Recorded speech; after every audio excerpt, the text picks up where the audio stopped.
ओम श्री गणेशाय नमः। श्री शिव महापुराणे द्वितीयायाम रुद्र संहितायाम अथ पंचमोध्याय। हिंदी अनुवाद।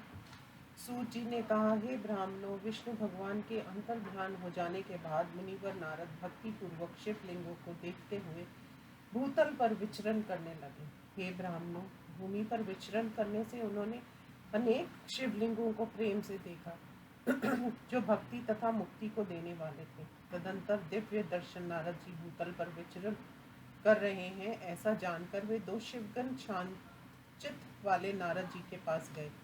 शाप से उदार जाने की इच्छा से उन दोनों ने उनके चरण पकड़कर सिर झुकाकर उन्हें आदर के साथ प्रणाम किया। शिवगणों ने कहा, हे ब्रह्मपुत्र मुनिवर, आप प्रेम से हमारी बात को सुनिए। वास्तव में हम दोनों ब्राह्मणों ने आपके साथ अपराध नहीं किया। हे ब्राह्मण, हे मुनि, राजपुत्री के स्वयंवर में माया से मोहित चित्त वाले आपको हम दोनों शिवगणों ने चिढ़ाया। शिव जी की माया से प्रेरित होकर तुमने हम दोनों को शाप दे दिया। उस समय मौका न देखकर हम चुप लगा गए। हमने अपने कर्मों का फल पाया, इसमें किसी का दोष नहीं है। अब हमारे ऊपर प्रसन्न होकर दया कीजिए। सूजी ने कहा, भक्ति एवं आदि युक्त शिवगणों की बात को सुनकर मुनि ने पछताते हुए प्रेम पूर्वक उन शिवगणों से कहा। नारद जी ने कहा, सज्जनों के माननीय शिव जी के गणों, आप लोग सुनिए। अब मेरा वचन मोह से मुक्त, सुखद तथा यथार्थ है। निश्चय करके शिव जी की इच्छा से ही पहले मेरी बुद्धि भ्रष्ट हो गई थी। पूर्ण रूप से मोह को में पढ़कर मुझ दुर्बुद्धि ने तुम्हें शाप दिया। हे गणों, जैसे मैंने शाप दे दिया वैसा तो होना ही है, फिर भी मैं शाप से उद्धार का उपाय बतलाता हूँ। आप लोग मेरा पाप क्षमा कीजिए। तुम मुनिवर के वीर्य से जन्म लेकर राक्षस होकर भी ऐश्वर्य तथा प्रतापशाली होंगे। तुम दोनों संपूर्ण ब्रह्मांड के राजा, शिव भक्त तथा जितेंद्रिय होकर शिव के ही दूसरे रूप से मृत्यु को पाप प्राप्त कर अपने पद को प्राप्त होंगे। सूची ने कहा, महात्मा नारद मुनि के इन वाक्यों को सुनकर शिव जी के दोनों गण प्रसन्न होकर सुख से अपने पद को प्राप्त हो गए। नारद मुनि भी अत्यंत प्रसन्न होकर अन्य मन से शिव जी का ध्यान करते हुए बार बार शिव तीर्थों को देखते हुए भूतल पर विचरण किए।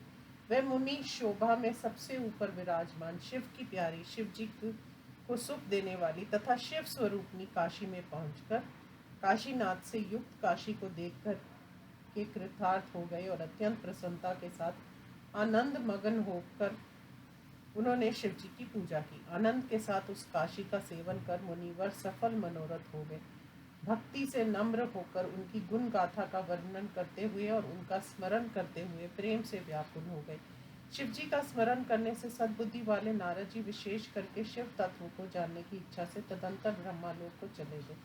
वहां पहुंचकर ब्रह्मा को विधिवत नमस्कार करके और अनेक स्तोत्रों से उनकी स्तुति करके नारद जी ने शिव में मन लगाकर उनसे शिव जी के वास्तविक तत्व को पूछा। नारद जी ने कहा, ब्रह्मा के स्वरूप को जानने वाले संसार के स्वामी, हे पितामह, आपकी कृपा से मैंने विष्णु भगवान का संपूर्ण महात्म्य, भक्ति मार्ग, ज्ञान मार्ग, दुस्तर तपो मार्ग, दान मार्ग और तीर्थों का मार्ग भी मैंने सुन लिया है।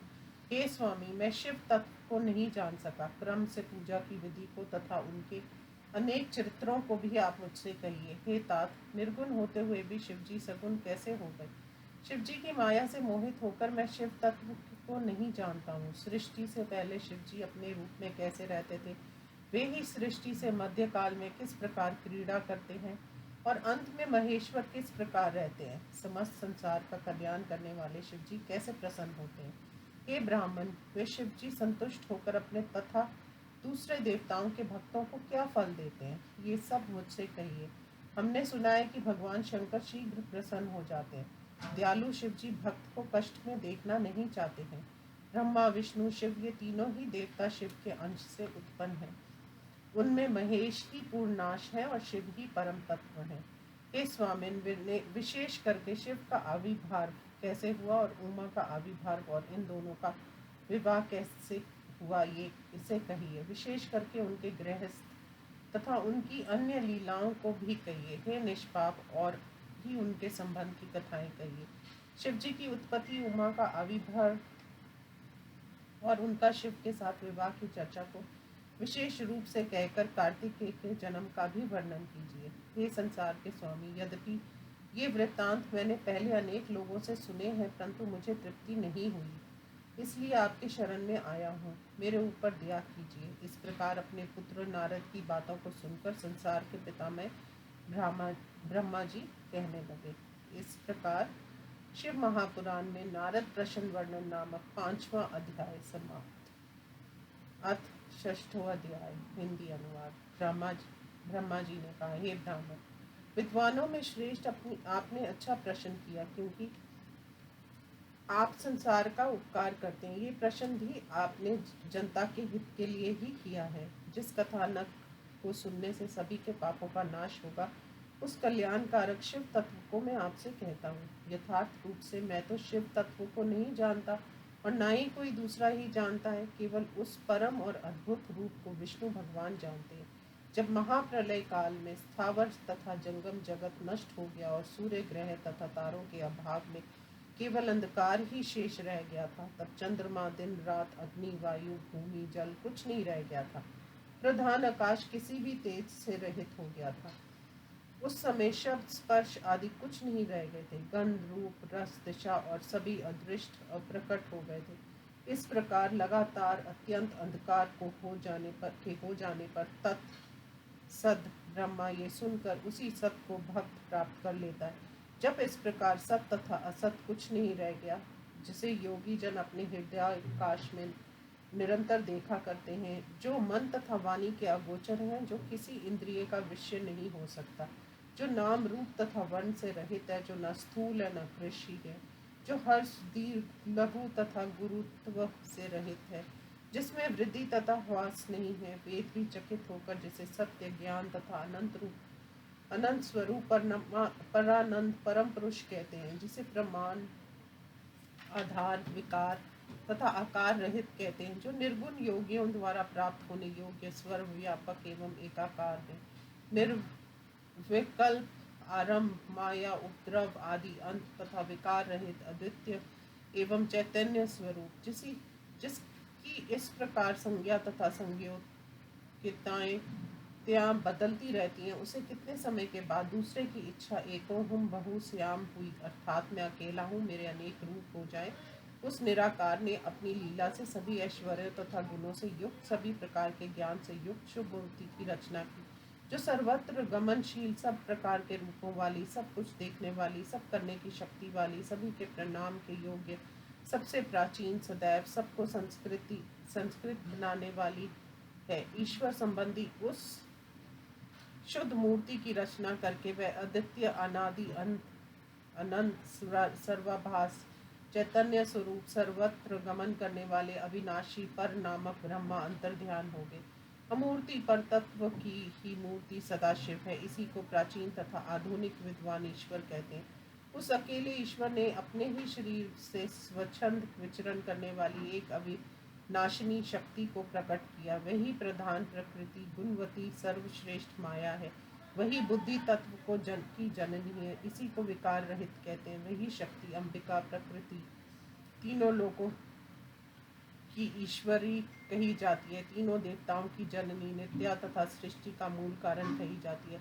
इसकी 8 भुजाएं, इसी का लोकोत्तर सौंदर्य युक्त सुंदर मुख है। हजार पूर्णिमा के चंद्रमा के मुख के समान इसकी कांति है। वह अनेक आभूषणों तथा अनेक गतियों से युक्त विविध भांति के अस्त्र शस्त्रों को धारण किए हुए तथा खिले हुए कमल पुष्प के सदृश आंखों वाली है।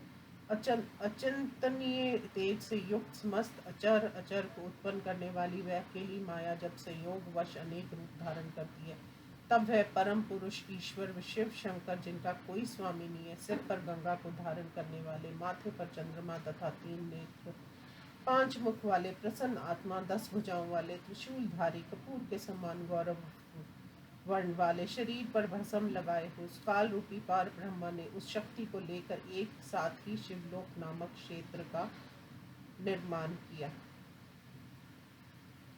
वही उत्तम क्षेत्र काशी इस नाम से कहा जाता है। वह परम निर्वाण देने वाले होने के कारण सर्वोपरि है।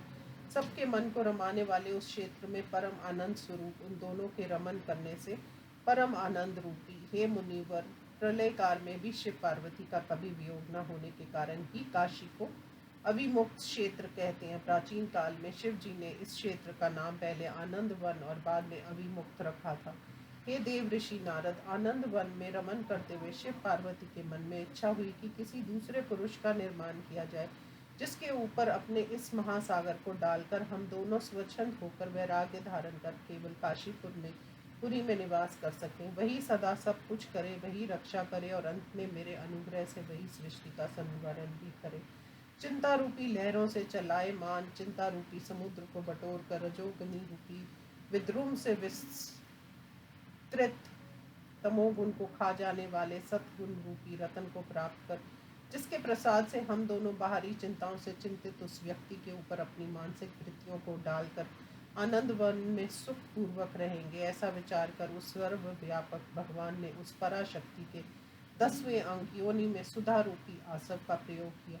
तब उससे तीनों लोकों में सुंदर एक पुरुष प्रकट हुआ, जो शांत एवं सत्य गुण से युक्त तथा गंभीरता में समुद्र के समान तथा क्षमावान था। हे मुनि, वह पुरुष इंद्र नील मणि के सदृश कांति वाला एवं कमल के सदृश आंखों वाला अनुपम पैदा हुआ। सोने के सदृश कांति वाले 2 दुपट्टों को धारण किए हुए अपराजित 2 भुजाओं से शोभित। तब उस पुरुष ने परमेश्वर शिव को प्रणाम कर उनसे कहा, हे स्वामी, मेरा नाम निर्धारण कर मेरे कर्मों का निर्देश दीजिए। उसके इन वचनों को सुनकर भगवान शिव जी बादलों के समान गंभीर वाणी में बोले। शिव जी ने कहा, सर्वव्यापक होने के कारण तुम्हारा विष्णु ये प्रसिद्ध नाम होगा। इसके अतिरिक्त और भी तुम्हारे अनेक नाम भक्तों को सुख देने वाले होंगे। तुम स्थिरता पूर्वक सभी कार्यों की सिद्धि को देने वाले तप को करो। ऐसा कहकर उन्होंने अपने श्वास मार्ग के वेद प्रदान किए। इसीलिए कहा गया है, यस्य निश्वासिन्त वेदा। तदंतर विष्णु भगवान ने शिव जी को प्रणाम करके बहुत तप किया और परमेश्वर अपनी शक्ति के साथ अंतर्ध्यान होकर अपने लोक को गए। विष्णु भगवान ने 12,000 दिव्य वर्षों तक तपस्या की, किंतु उन्हें सब कुछ देने वाले शिव जी का दर्शन नहीं मिला। तब संदेह को प्राप्त होकर वे मन में शिव जी का स्मरण करते हुए चिंता करने लगे कि अब मुझे आज क्या करना चाहिए। उसी समय शिव जी के मुख से निकली हुई ये वाणी सुनाई पड़ी, तुम अपने मानसिक संदेह को दूर करने के लिए पुनः तप करो। उसके बाद जब विष्णु जी ने ये सुना तो उन्होंने कठोर तपस्या की। बहुत समय के बाद उन्हें ध्यान मार्ग द्वारा ब्रह्मा का ज्ञान हुआ। तब वे पुरुषोत्तम विष्णु ध्यान मार्ग से जागे और प्रसन्न होकर आश्चर्यचकित होकर कहने लगे कि ये क्या ये वही तत्व है। उस परिश्रमशील विष्णु भगवान के अंगों से ही शिव जी की माया द्वारा अनेक प्रकार की जल धाराएं निकल पड़ी। हे महामुनि, वह सब जल राशि शून्य में लीन हो गई।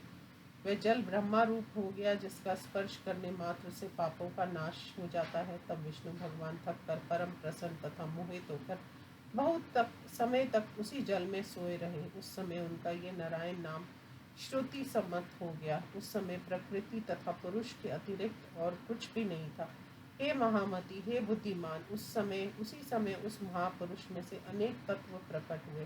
मैं उनका प्रकार करता हूँ, आप सुनिए। प्रकृति के महान से 3 गुण, उनसे अहंकार और उससे गुण भेद से 3 गुण पैदा हुए। उनसे तन मात्राएं, उनसे 5 महाभूत प्रकट हुए। उनसे ज्ञान इंद्रिया एवं कर्म इंद्रियां पैदा हुई। हे ऋषि श्रेष्ठ, तत्वों की गणना आपके सामने कर दी गई है। प्रकृति का जड़ात्मक कार्य पुरुष के अतिरिक्त समझना चाहिए। इन सब तत्वों का योग करने से इनकी 24 संख्या होती है। इन तत्वों को शिव जी की इच्छा से ग्रहण करके वह ब्रह्मा रूप जल में शिव की इच्छा से सो गए। इस प्रकार श्री शिव महापुराण में विष्णु की उत्पत्ति वर्णन नामक 6वां अध्याय समाप्त। ओम नमः शिवाय।